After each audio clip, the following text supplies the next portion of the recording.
বিজ্ঞ আইনজীবী বন্ধুগণ, রাজনৈতিক নেতৃবৃন্দ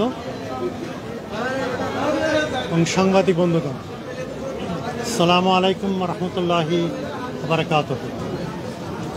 আমি দীর্ঘ 11 বছর পরে বাংলাদেশে আসলাম। বাংলাদেশ আমার জন্মভূমি। আমি এই দেশকে ভালোবাসি। এই শহর আমার নিজের শহর। এখানকার আইন অঙ্গনেই আমার দীর্ঘদিনের বিচরণ ছিল। আজকে সুদীর্ঘ 11 বছর পরে এদেশে আসতে পেরে আমি আল্লাহ রাব্বুল আলামিনের শুকরিয়া আদায় করছি। বিমান যখন ঢাকার এয়ার স্পেসে অবতরণ করছিল, তখন আমি স্মরণ করছিলাম সেই সমস্ত তরুণ যুবকদের কথা, যারা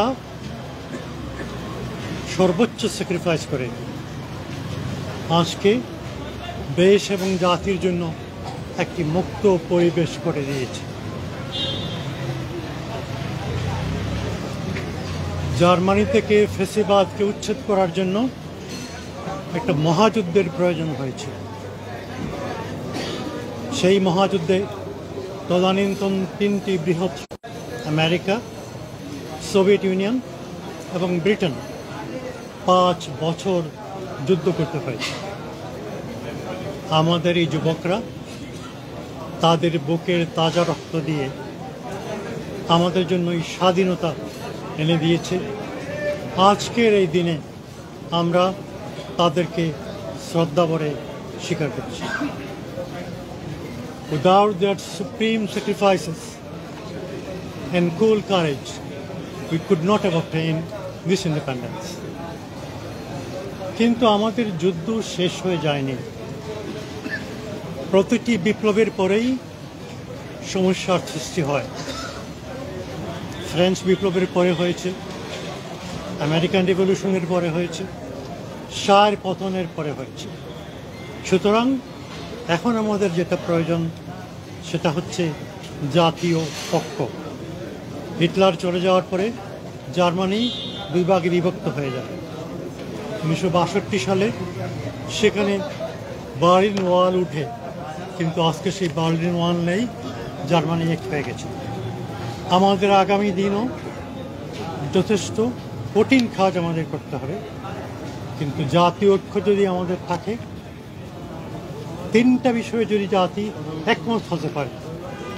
1 নম্বর হচ্ছে স্বাধীনতা, সার্বভৌমত্ব। 2 নম্বরে হচ্ছে গণতন্ত্র।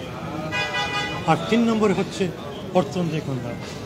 তাহলে ইনশাআল্লাহ বাংলাদেশ একটি সুখী, সমৃদ্ধশালী, কল্যাণ রাষ্ট্রে পরিণত হবে।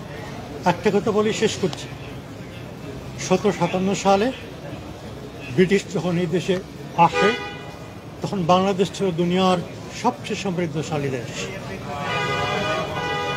পার্টিকুলারলি বিগত সরকার এই দেশের সব কিছু ধ্বংস করে দিয়েছে। সুতরাং আমাদের সবাইকে ঐক্যবদ্ধ থাকতে হবে। এত কষ্ট করে শীতের রাতে আপনারা এসেছেন, আপনাদের সবাইকে আমার অন্তরের অন্তঃস্থল থেকে ধন্যবাদ জানাচ্ছি। আসসালামু আলাইকুম ওয়া রাহমাতুল্লাহি ওয়া বারাকাতুহু।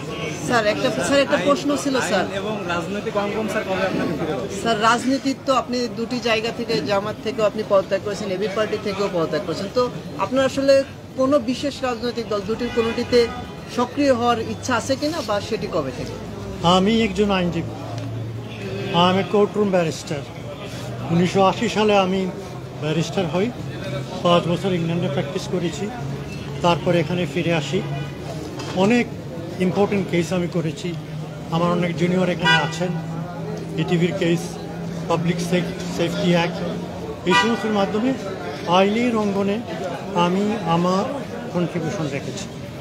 আমি আইনের অঙ্গনে আমার কন্ট্রিবিউশন রাখার চেষ্টা করব। আইনের শাসন একটি অতি বড় জিনিস।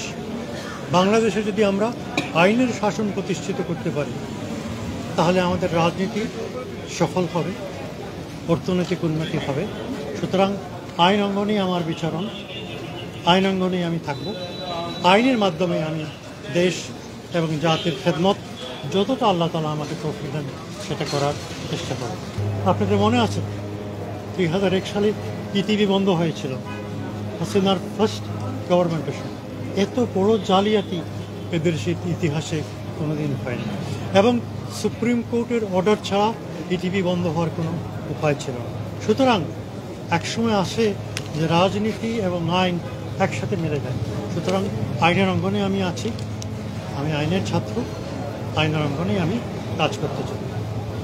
Thank you thank you. আপনাদের সবাইকে আবার অশেষ ধন্যবাদ। অনেক খুশি।